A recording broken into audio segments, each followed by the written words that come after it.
الحمد لله نحمده ونستعينه ونستغفره ونؤمن به ونتوكل عليه ونعوذ بالله من شرور أنفسنا ومن سيئات أعمالنا من يهده الله فلا مضل له ومن يضلله فلا هادي له ونشهد أن لا إله إلا الله ونشهد أن محمدا عبده ورسوله أرسله بالحق بشيرا ونذيرا. أعوذ بالله من الشيطان الرجيم. بسم الله الرحمن الرحيم. من عمل صالحا من ذكر وأنثى وهو مؤمن فلنحيينه حياة طيبة ولنجزينهم أجرهم بأحسن ما كانوا يعملون. صدق الله العلي العظيم. وعن النبي صلى الله عليه وسلم أنه قال استوصوا بالنساء خيرا أو كما قال النبي صلى الله عليه وسلم. محترم سامعین خطبہ جمعہ، بزرگوں، نوجوان بھائیوں اور عفت ماں اور بہنوں، السلام علیکم ورحمۃ اللہ وبرکاتہ. خواتین کے سلسلے میں آج باطل طاقتیں، اسلام کے مخالفین نے ایک دہانہ کھول رکھا ہے، ایک یہ الغار ہے کہ خواتین کو اسلام نے آزادی نہیں دی ہے، مساوات نہیں دیا ہے، خواتین کو آزادانہ طور پر زندگی کے مختلف شعبوں میں کام کرنے کا موقع نہیں ملتا.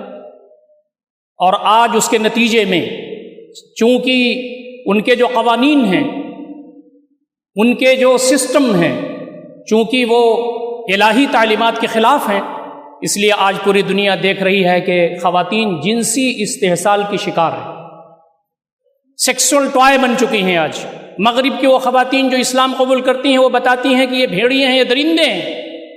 وہاں ماں اور بہنوں اور بیٹیوں کی عزت محفوظ نہیں ہے. انہوں نے حقوق کی پامالی کی، نام نہاد نعرے ہیں ان کے، اور انہوں نے عورتوں کے حقوق پر ڈاکہ ڈالا. خانگی جو زندگی ہے اس میں تشدد ہے. آج مغرب کی جو رپورٹ آ رہی ہے، یورپ اور امریکہ اور مختلف جگہوں کی جو رپورٹیں آج آ رہی ہیں کہ گھروں میں کس طرح سے خواتین کے ساتھ ظلم ہوتا ہے، زیادتی ہوتی ہے، ان کے ساتھ تشدد ہوتا ہے. یہ صورتحال پوری دنیا میں آج آیا ہے. اسی لیے اللہ رب العزت کے دین کی طرف خواتین کی آمد کا جو سلسلہ ہے وہ تیز ہو گیا ہے.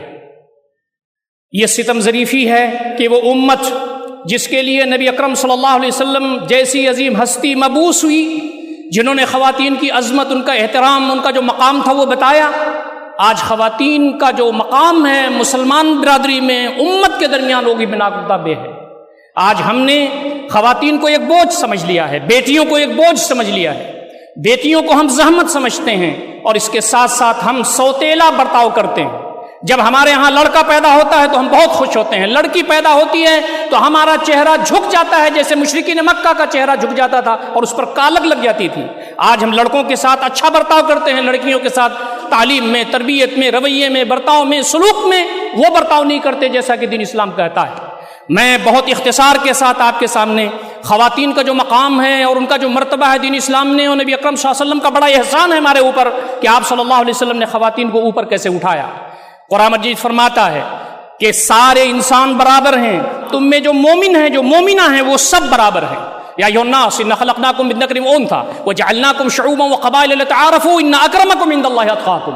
اے انسانوں، میں نے تم کو ایک ماں، ایک باپ، ایک مرد، ایک عورت سے پیدا کیا ہے، تم کو قبیلوں میں، جماعتوں میں اس لیے تقسیم کر دیا ہے تاکہ تمہارا آئیڈینٹیفیکیشن ہو سکے، تم پہچانے جا سکو. ان اکرمکم عند اللہ اتقاکم، تم میں معزز وہ ہے، محترم وہ ہے، مبارک وہ ہے، برتر وہ ہے جو اللہ رب العزت کا خوف رکھنے والا ہے، اس کی خشیت رکھنے والا ہے. اسی لیے فرمایا من عمل صالحا من ذکر وانثی، جو بھی نیک عمل کرے گا، چاہے وہ مرد ہو چاہے عورت، وہ مومن. مومن کی شرط لگائی گئی. فرمایا ہم ان کو زندگی دیں گے، پیاری زندگی، مبارک زندگی، پاک زندگی. اور یہاں تو ان کی زندگی اچھی ہوگی ہی، آخرت کے بارے میں فرمایا وَلَنَجْزِيَنَّهُمْ أَجْرَهُمْ بِأَحْسَنِ مَا كَانُوا يَعْمَلُونَ. ان کا جو اجر ہے اس کو بہترین طریقے سے ہم قبول کریں گے، اس کا اجر دیں گے. نبی اکرم صلی اللہ علیہ وسلم کے بارے میں آتا ہے کہ پوری زندگی میں آپ نے یہ جملہ بہت استعمال فرمایا، استوصوا بالنساء خیرا، عورتوں کے ساتھ خیر کی میری وصیت قبول کرو. حجۃ الوداع جہاں پر 1,00,000 کچھ ہزار صحابہ کی روایت آتی ہوا موجود تھے، آپ نے استوصوا بالنساء خیرا کے جو الفاظ تھے اس کو ریپیٹ کیا، بار بار کہا استوصوا بالنساء خیرا، تم عورتوں کے بارے میں میری طرف سے خیر اور بھلائی کی وصیت اور نصیحت قبول کر لو. نبی اکرم صلی اللہ علیہ وسلم نے بیٹی کو عزت دی، بیوی کا احترام کیا، بہن کو وقار دیا، اور ماں کے بارے میں جو تفصیلات بتائی ہیں اس پر ہماری نظریں احترام کے ساتھ جھک جاتی ہیں۔ آپ نے فرمایا جب کہیں کسی کے گھر میں بیٹی پیدا ہوتی ہے تو رحمت کے فرشتے اس گھر کو گھیر لیتے ہیں اور کہتے ہیں کہ کمزور پیدا ہوئی ہے، اس کی مدد ہونی چاہیے۔ ہمارے گھروں میں جب بچیاں پیدا ہوتی ہیں تو رحمت کے فرشتے ان گھروں کو گھیرتے ہیں اور فرمایا کہ یہ تمہارے لیے جنت کا ٹکٹ ہے۔ اگر کسی کے پاس 3 بیٹیاں ہیں، اس نے ان کی اچھی تعلیم کی، لڑکوں پر ترجیح نہیں دی، زیور تعلیم اور زیور تربیت سے آراستہ کیا، اس کی اچھی شادی کر دی تو اس کے لیے جنت ہے۔ 2 کے لیے بھی کہا، 1 کے لیے بھی کہا۔ ہمارے پاس جو بچیاں ہمارے پاس ہیں ان کی صحیح تعلیم و تربیت کرنا، عزت و احترام کے ساتھ ان کو رکھنا اور ان کی شادی بہترین انداز سے کر دینا، تو فرمایا یہ جنت کی ضمانت تمہیں دیتی ہیں۔ تو خواتین کو بوجھ سمجھتا تھا جہاں وہ معاشرہ اور سماج جو زندہ درگور کر دیا کرتا تھا، جو ان کی نظریں جھک جایا کرتی تھیں، جو ہمیشہ نکو بن کر کے سماج میں رہتے تھے، آج بیٹی کی وجہ سے اسلام نے کہا کہ تمہیں عزت ملتی ہے، تمہیں عظمت ملتی ہے، دنیا میں بھی اور آخرت میں بھی۔ اور اس کے ساتھ ساتھ یہ فرمایا کہ نبی اکرم صلی اللہ علیہ وسلم کا جو عمل تھا وہ یہ تھا کہ حضرت فاطمہ رضی اللہ تعالیٰ عنہ جو آپ کی بیٹی تھیں اور وہی بیٹی بچی تھیں آپ کی حیات میں، بقیہ ساری 3 بیٹیوں کا انتقال ہو گیا تھا۔ حضرت فاطمہ کا انتقال آپ کے انتقال کے 6 مہینے کے بعد ہوا تھا۔ نبی اکرم صلی اللہ علیہ وسلم جب حضرت فاطمہ آتی تھیں آپ کھڑے ہو جاتے تھے، استقبال کرتے تھے، پیشانی پر بوسہ لیتے تھے، اور جہاں وہ بیٹھے رہتے تھے وہاں حضرت فاطمہ کو بیٹھاتے تھے، اپنا کنارے بیٹھ جاتے تھے۔ یہ امت کو پیغام ہے کہ بیٹیوں کی عزت کرنا، ان کو عظمت دینا، ان کو مقام بلند دینا، یہ تمہارا کام ہے۔ اور اس کے ساتھ ساتھ یہ بات بھی آئی اور دنیا نے دیکھا کہ جہاں مشرکین مکہ یہ کہہ رہے تھے کہ ان کی صرف بیٹیاں ہیں اور ان کی جڑ کٹی ہوئی ہے، تو کہا گیا کہ اللہ کے نبی صلی اللہ علیہ وسلم آپ کے نرینہ اولاد تو زندہ نہیں رہے، ما کان محمد احد من رجالکم ولکن رسول اللہ وخاتم النبیین، یہ جو نبی ہیں تمہارے مردوں میں سے کسی کے باپ نہیں ہے، لیکن یہ رسول خدا ہے، خاتم الانبیاء ہیں۔ اللہ کے نبی صلی اللہ علیہ وسلم آپ کو صرف بیٹیاں ملی ہیں، لیکن آپ انسانیت کے آخری پیغمبر ہیں۔ رہتی دنیا تک کے لیے یہ میسج پوری دنیا کو دیا جا رہا ہے کہ آخری پیغمبر کو لڑکے نہیں ہیں، لڑکیاں ہیں۔ وہ لڑکیاں وجہ امتیاز و نصیحت و عبرت و برکت ہیں، اور آپ نے فرمایا کہ جن کے لڑکے ہیں 10 دنیا ان کو یاد نہیں کرے گی، لیکن آپ کا یہ حال ہوگا کہ پورے دنیا سے سیکنڈ کا جو لاکھواں حصہ ہے اس کا 1 حصہ بھی ایسا نہیں ہوگا کہ پورے دنیا سے درود و سلام کی بارش آپ کے روزے پر نہ ہوتی ہوگی۔ تو یہ نبی اکرم صلی اللہ علیہ وسلم نے بیٹیوں کی عظمت اور اس کا احترام بتایا۔ بہن کے بارے میں بتایا کہ تمہاری جو بڑی بہن ہے تمہاری ماں کے برابر ہے، چھوٹی بہن کو عزت دینا، احترام دینا، تربیت کرنا، اس کو زیور تعلیم و تربیت سے آراستہ کرنا، شادی کر دینا، اس سے تمہیں جنت ملنے والی ہے۔ بیوی کے بارے میں یہ فرمایا کہ بیوی تمہاری شریک حیات ہے، خیرکم لأہلہ وانا خیرکم لأہلی، تم میں بہتر وہ ہے جو اپنی بیویوں کے لیے، اپنے گھر خانہ کے لیے بہتر ہو، اور میں تم تمام میں اپنی بیویوں اور انہیں خانہ کے لیے بہتر ہوں۔ نبی اکرم صلی اللہ علیہ وسلم نے بیویوں کے ساتھ عزت و احترام کا وہ معاملہ فرمایا کہ ہماری جو ازواج مطہرات ہیں وہ اس پر شاہد ہیں۔ حضرت خدیجہ رضی اللہ تعالیٰ عنہ کا رتبہ بہت بلند ہے، اس لیے کہ نبی اکرم صلی اللہ علیہ وسلم کا انہوں نے ساتھ دیا، آپ کا جو حق زوجیت ہے وہ ادا کیا، اور آپ کے بارے میں یہ گواہی دی کہ دنیا کے سب سے عظیم انسان ہے، سب سے سچے انسان ہیں۔ جب آپ پر پہلی آیت اترتی ہے تو مردوں اور عورتوں میں ملا کر کے حضرت خدیجہ رضی اللہ تعالیٰ عنہ نے پہلے اسلام قبول کیا ہے، اور یہی وہ رتبہ ہے کہ جب لوگوں نے نبی اکرم صلی اللہ علیہ وسلم جب حضرت عائشہ سے کبھی بات کرتے تھے تو حضرت عائشہ یہ کہتی تھی کہ اللہ کے نبی صلی اللہ علیہ وسلم حضرت خدیجہ کا اتنا تذکرہ آپ کیوں کرتے ہیں؟ کہا وہ خدیجہ ہی تو ہے جس سے میرے بچے ہیں، وہ خدیجہ ہے کہ لوگوں نے دھتکارا، لوگوں نے بھگایا تو اس نے مجھے پناہ دی، مجھے تسلی دی، جب ساز و سامان کی کمی تھی تو اس نے اپنی دولت نشاور کیا، اپنی زندگی اس نے لگا دی۔ جس سال حضرت خدیجہ کا انتقال ہوا وہ عام الحزن قرار پایا، غم کا سال، اور یہی وہ رتبہ ہے حضرت خدیجہ رضی اللہ تعالیٰ عنہ کا بیوی کی حیثیت سے کہ ایک مرتبہ حضرت جبریل تشریف لائے اور آپ نے پوچھا کہ اللہ کے نبی صلی اللہ علیہ وسلم خدیجہ کہاں ہیں؟ تو آپ نے فرمایا وہ گھر کے اندر ہیں۔ تو آپ نے فرمایا حضرت جبریل نے کہ اللہ کے نبی صلی اللہ علیہ وسلم خدیجہ کو یہ بتا دیجئے کہ اللہ رب العزت نے ان کو سلام بھیجا ہے۔ دوستوں اور ساتھیوں، یہ داشتائیں نہیں ہیں، یہ خادمائیں نہیں ہیں ہمارے گھروں میں، یہ ہماری بچوں کی مائیں ہیں۔ جتنی ماں بہتر ہوگی، جتنی اچھی ہوگی، اتنی بچوں کی تربیت ہوگی، اور دین اسلام کے لیے، اللہ تعالیٰ کے دین کے غلبے کے لیے، اس زمین میں ذخر آخرت کے لیے، صدقہ جاریہ کے لیے، اور اللہ رب العزت کے ہر رتبے بلند کے لیے ہمارے لیے بہتر سے بہتر ہوں گے۔ آگے فرمایا کہ ماں کیا ہے؟ ماں تو وہ ہے جس نے پیٹ میں رکھ کر کے برداشت کیا ساری تکلیفیں، ماں تو وہ ہے جو جنتی ہے، ماں وہ ہے جو دودھ پلاتی ہے، ماں وہ ہے جو جوان کرتی ہے۔ جب تک اس زمین پر اس کی سانسیں باقی ہیں ماں دعا کرتی ہے کہ میری اولاد آگے بڑھے، پھلے پھولے۔ میں یہ بات عرض کر چکا ہوں کہ بھائی کہتے ہیں کہ کیا کما کے لائے، اولاد جتنے ہیں بیٹے وہ کہتے ہیں کہ کیا ہمارے لیے لائے، فلاں کہتے ہیں، بیوی کہتی ہے کہ ہمارے پاس جو مال و اسباب ہے وہ بہت کم ہے، کتنی محنت تم نے کی۔ لیکن جب بچہ ماں کے پاس جاتا ہے، جب بیٹا کتنا بھی بڑا ہو جائے، جب وہ ماں کے پاس جاتا ہے تو ماں اپنے آنچل سے اس کے پسینوں کو پوچھتی ہے اور کہتی ہے بیٹے کچھ کھایا بھی تو نے؟ دوستوں اور ساتھیوں، یہ ماں کی جو عظمت ہے، اس کا جو احترام ہے، اور ماں جو ہمارے پاس ملی ہوئی اللہ رب العزت کا انمول تحفہ ہے، اسی لیے فرمایا ماں کی خدمت کرو تمہیں جنت ملے گی۔ ایک صحابی آئے، انہوں نے کہا اللہ کے نبی صلی اللہ علیہ وسلم غزوے میں مجھے شرکت کرنی ہے، آپ کے ساتھ جانا ہے، تو مجھے آپ اجازت دیجئے۔ کہا تمہاری ماں ہیں؟ کہا ہاں، بوڑھی ہو گئی ہیں۔ کہا ان کی خدمت کر، فَإِنَّ الْجَنَّةَ عِنْدَ رِجْلِهَا، آپ نے فرمایا کہ جنت اس کے پاؤں کے پاس ہے۔ ہمارے پاس اگر مائیں موجود ہیں ان کی خدمت کیجئے۔ ماں اگر اس دنیا سے چلی گئی ہیں، باپ اس دنیا سے چلے گئے ہیں، تو ان کے لیے ہم صدقے جاریہ ہیں، جتنے بھی اچھے کام کریں گے انشاءاللہ عزیز ان کو ثواب ملتا رہے گا۔ یہ بات بھی عظمت اور رفعت کی ہے خواتین کے سلسلے میں کہ میراث میں ان کو حصہ دیا ہے۔ فرمایا خواتین کا حصہ ہے تمہارے لیے، للرجال نصیب مما ترک الوالدان والاقربون وللنساء نصیب مما ترک الوالدان والاقربون مما قل منه او كثر نصیبا مفروضا۔ سن لو کان کھول کر کے، سورہ نساء میں یہ بات بتائی گئی سارے مسلمانوں کو کہ مردوں کا حصہ ہے، اگر والدین اور اقربا کا انتقال ہو جائے تو مردوں کا جہاں حصہ ہے وہاں خواتین کا حصہ موجود ہے، اور اس کے ساتھ بتایا گیا کہ خواتین کے حصے میں کوئی کمی نہیں ہونی چاہیے، اور اس کے بعد یہ فرمایا گیا کہ نصیبا مفروضا، یہ فرض ہے، اور اس آیت کے آگے یہ فرمایا گیا وَمَن يَتَعَدَّ حُدُودَ اللَّهِ، جو اللہ رب العزت کی حدود کو پامال کرے گا جہنم میں ہمیشہ ہمیشہ رہے گا، خالدن فیہا کے الفاظ آتے ہیں، اس میں سے نکالا نہیں جائے گا۔ ہماری نمازیں کتنی ہو جائیں، روزے کتنے ہو جائیں، حج کتنے ہو جائیں، اعمال کتنے ہو جائیں، خدمت خلق کتنے ہو جائیں، اگر ہم نے اپنی بہنوں کو اور خواتین کو حصہ نہیں دیا ہے اپنے باپ کے ترکے میں تو جنت میں انٹری بہت مشکل ہے۔ یہ وہ رتبہ ہے جو نبی اکرم صلی اللہ علیہ وسلم نے پیش کیا اور بتایا کہ خواتین کی عظمت یہ ہے۔ نبی اکرم صلی اللہ علیہ وسلم نے خواتین کو اوپر اٹھایا، آپ کو عزت دی، آپ کو احترام دیا۔ نبی اکرم صلی اللہ علیہ وسلم نے ان کو یہ بتایا کہ سینس آف رسپانسبلٹی تمہاری بھی ہے۔ غلبہ اسلام کے راستے میں جہاں مردوں نے کام کیا وہاں خواتین نے اپنی صلاحیتوں کو بڑھایا اور سنوارا ہے۔ یہ اسی لیے ہم دیکھتے ہیں کہ جہاں پر جو ایمان کی بلندی کا مسئلہ ہے، جہاں پر تحمل شدائد کا مسئلہ ہے، وہاں حضرت سمیہ موجود ہیں، انہوں نے کوئی سمجھوتا نہیں کیا اور وہ اسلام کے راستے میں پریشانیاں جھیلتی ہوئے شہید ہو گئیں، جن کا نام ہے سمیہ اول شہیدۃ فی الاسلام۔ سب سے پہلا خون اسلام میں بہا ہے وہ خاتون جنت کا بہا ہے کہ ایمان کیا ہوتا ہے، تحمل شدائد کیا ہوتی ہے، جمنا کیا ہوتا ہے، استقامت کیا ہوتا ہے۔ یہ خواتین نے دکھا دیا کہ منصوبہ بندی کیا ہوتی ہے۔ نبی اکرم صلی اللہ علیہ وسلم جب سفر ہجرت پر جا رہے تھے تو حضرت اسماء بنت ابی بکر رضی اللہ تعالی عنہا نے اپنی ساری صلاحیتوں کو نکھار کر کے پیش کیا تھا کہ آپ ٹھہرے ہیں تو کھانا کیسے جائے گا، جو صنادید قریش جن کی مجلسیں ہو رہی ہیں ان کی رپورٹ کیسے جائے گی، وہاں پر دودھ کا انتظام کیسے ہوگا، اور آخری دن انہوں نے وہ سارا توشہ لے جا کر نبی اکرم صلی اللہ علیہ وسلم کے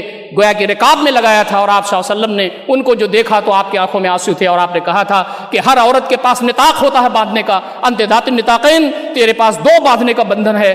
جب تک سفر ہجرت نبی اکرم صلی اللہ علیہ وسلم کا ایسا ہے کہ جب تک قیامت قائم رہے گی، یہ حضرت اسماء بنت ابی بکر رضی اللہ تعالی عنہا کا جو معاملہ ہے، ان کی جو عظمت ہے، ان کی جو صلاحیت ہے، وہ ہمارے سامنے آتی رہے گی۔ اسی طریقے سے یہ بھی بتایا کہ تم کو یہ معلوم ہو جانا چاہیے کہ ایک ایسی خاتون تھی جنہوں نے تعلیم و تربیت کو آگے بڑھایا، جن کا نام شفا بنت عبداللہ رضی اللہ تعالی عنہا۔ انہوں نے بتایا کہ اللہ کے دین کو کیسے پھیلایا جاتا ہے، کیسے پیش کیا جاتا ہے، کیسے لوگوں کی تربیت کی جاتی ہے۔ اس میں ایک خاتون ایسی بھی تھی جن کی زبان بہت اچھی تھی، جو گفتگو بہت اچھی کرتی تھی، اوریٹر بہت اچھی تھی، حضرت اسماء بنت یزید رضی اللہ تعالی عنہا۔ انہوں نے اپنی زبان کے لحاظ سے صلاحت زبانی، فصاحت زبانی اور لسانی کے ذریعے انہوں نے یہ بتایا کہ خاتون کیسے اپنی گفتگو پیش کرتی ہے، اور جب وہ گفتگو کرتی تھی تو نبی اکرم صلی اللہ علیہ وسلم پر ایک سرور طاری ہو جاتا تھا۔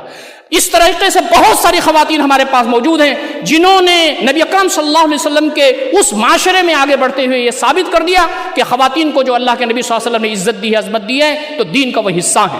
بہادری کے سلسلے میں، شجاعت کے سلسلے میں انہوں نے ایسی مثال قائم کی کہ حضرت صفیہ نبی اکرم صلی اللہ علیہ وسلم کی پھوپھی نے ایک یہودی کا سر کاٹا اور اس کے سر کو کاٹ کر کے نیچے پھینک دیا تاکہ دہشت پھیل جائے۔ اسی طریقے سے ہم دیکھتے ہیں کہ ام عمارہ نصیبہ بنت کعب انصاریہ رضی اللہ تعالی عنہا، جنہوں نے نبی اکرم صلی اللہ علیہ وسلم کے سامنے احد کے میدان میں دونوں ہاتھوں سے تلواریں چلائی ہیں۔ ایک روایت میں آتا ہے کہ تلوار چلا رہی تھی ایک ہاتھ سے، دوسری روایت میں آتا ہے کہ دونوں ہاتھوں سے انہوں نے تلواریں چلائی ہیں۔ تو نبی اکرم صلی اللہ علیہ وسلم نے ایک عظمت دی، ایک رفعت دی، ایک بلندی دی، ایک حوصلہ دیا، ایک امنگ دیا خواتین کو کہ وہ گھروں میں بیٹھنے والی صرف نہیں ہیں، گھر کے اندر وہ تربیت کرنے والی ہیں، پردے میں رہتے ہوئے، حدود میں رہتے ہوئے اپنے دائیں بائیں کے لوگوں کی، خواتین کی، ان کی گویا کہ دین کی طرف رہنمائی کرنے والی ہیں، اور اگر ان کو موقع ملا تو غیر مسلم خواتین کے سامنے اللہ کا دین پیش کرنے والی ہیں، صلاحیتیں پیدا کرنے والی ہیں، بولنے کی صلاحیت، لکھنے کی صلاحیت، مینجمنٹ کی صلاحیت، اللہ تعالیٰ کے دین کو آگے بڑھنے کی صلاحیت، اور جب قربانی کا مرحلہ آتا ہے تو ہم یہ دیکھتے ہیں کہ ایک خاتون جو بظاہر بوڑھی ہو گئی ہیں، لیکن ساری خواتین کا یہ منظر تھا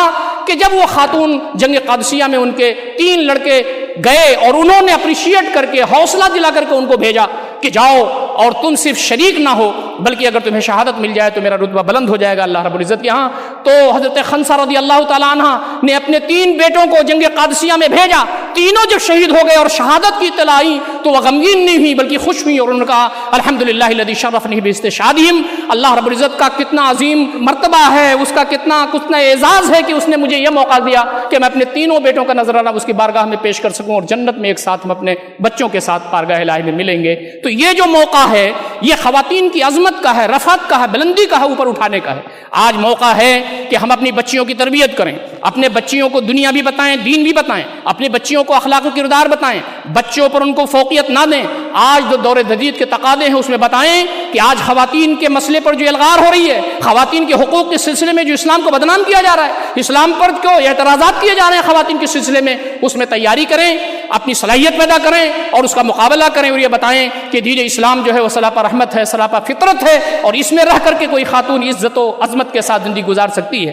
اور ہم کو اس بات کو اپنے سامنے رکھنا ہوگا کہ ہماری بچیاں جب پلیں اور پھولیں تو ہمارے سامنے حضرت شافعی رحمۃ اللہ علیہ کی جو والدہ ہیں وہ سامنے ہونی چاہیے. یتیم تھے ان کے بچے، وہ بیوہ تھیں، لیکن جب بچے کی پرورش کرتی ہیں، اس کو پالتی ہیں اور امام مالک رحمۃ اللہ علیہ کے پاس مدینہ بھیجتی ہیں تو ان کا کیا منظر ہے، کیا پوری سیرت میں لکھا ہوا ہے، وہ کیسے اپنے بچے کو تربیت دیتی ہیں. جب بچہ پڑھ لکھ کر کے مکہ واپس آتا ہے تو مکہ میں ایک کوہرام ہے، لیکن ماں اس لیے رو رہی ہے کسی پیڑ کے نیچے کھڑی ہو کر کے کہ اس کو میں نے دولت حاصل کرنے کے لیے تھوڑی بھیجا تھا. انہوں نے کہا نہیں، یہ تو ہدیے ہیں لوگوں کے، میرے اساتذہ کے تحفے ہیں، کہاں سب لٹا دے. خانہ کعبہ کا پہلے طواف کر اور پھر گھر میں ویسے ہی داخل ہو جیسے گھر سے نکلا تھا. یہ جو علم ہے، یہ جو رفعت ہے، یہ بلندی ہے. میں جب سیرت شافعی پڑھتا ہوں تو مجھے وہ خاتون، وہ ماں جو کم پڑھی لکھی تھی، بظاہر جس کے پاس دین کم تھا، لیکن وہ ہستی امام شافعی جو عالم تھے، جو فاضل تھے، جو محدث تھے، جو فقیہ تھے، جو ادیب و شاعر تھے، جب ماں نصیحت کرنے لگتی ہے امام شافعی رحمۃ اللہ علیہ کو تو شافعی بونے لگتے ہیں اور ماں کا قد پہاڑوں سے اوپر نکلتا ہوا محسوس ہوتا ہے. یہ ہے تربیت، یہ ہے تعلیم. ہم کو اس جانب خصوصی توجہ دینی ہوگی. اور آگے چل کر کے امام بخاری کو بھی دیکھیں، ان کی بھی والدہ ویسی تھیں، بیوہ تھیں، بچہ یتیم تھا. امام بخاری ایسے امام بخاری نہیں بنے. امام بخاری کی والدہ کے بارے میں آتا ہے کہ ماں جب دودھ پلاتی تھی تو پہلے وہ وضو کرتی تھی، 2 رکعت نفل پڑھتی تھی، تب وہ بچے کو دودھ پلاتی تھی، تب امام بخاری بنے.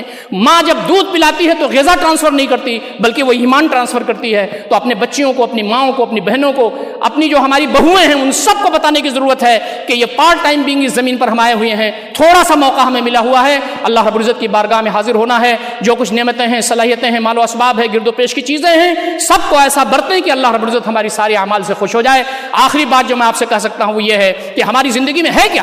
کچھ صلاحیتیں اللہ نے دے دی ہیں، مال و اسباب کچھ دیا ہے، کچھ اپارچونٹی دی ہے، کچھ ایبلٹیز ہم کو دیا ہے، یہ ماحول اور ساری چیزیں دی ہوئی ہیں، کچھ مال و اسباب دے دیا ہے اس نے. یہ ساری چیزیں اس کی نعمت ہیں، جب چاہتا ہے دیتا ہے، جب چاہتا ہے لیتا ہے، لیکن ہمیشہ قربانی کے لیے تیار رہنا چاہیے. حضرت حبیب رضی اللہ تعالیٰ عنہ کو نبی اکرم صلی اللہ علیہ وسلم نے مسیلمہ کے پاس اپنا میسنجر بنا کر کے بھیجا تھا. تو یاد رکھیے کہ حضرت حبیب بہت گورے چٹے اور لمبے تھے اور ان کی جو زبان تھی بہت اچھی تھی، اسی لیے نبی اکرم صلی اللہ علیہ وسلم نے مسیلمہ کے پاس آپ کو بھیجا تھا. لیکن مسیلمہ جب آپ کا خط اس نے دیکھا تو بہت ناراض ہوا، خط پھاڑ کر کے اس نے پھینک دیا. حضرت حبیب کو ایک اونچی جگہ پہ کھڑا کیا اور کہا یہ بتا کہ محمد سچا ہے میں جھوٹا ہوں؟ حضرت حبیب نے کہا تو جھوٹا ہے، محمد صلی اللہ علیہ وسلم سچے ہیں. جلاد نے ایک وار کیا، ہاتھ کٹ کر کے دور جا گرا، خون کا پھوارہ نکل رہا ہے، پوچھ رہے ہیں اب بتا. حضرت حبیب رضی اللہ تعالیٰ نے کہا کہ تو جھوٹا ہے، محمد صلی اللہ علیہ وسلم سچے ہیں. دوسرا ہاتھ کاٹ دیا، پیر دونوں کاٹ دیا، جسم کے ٹکڑے ٹکڑے کر دیے.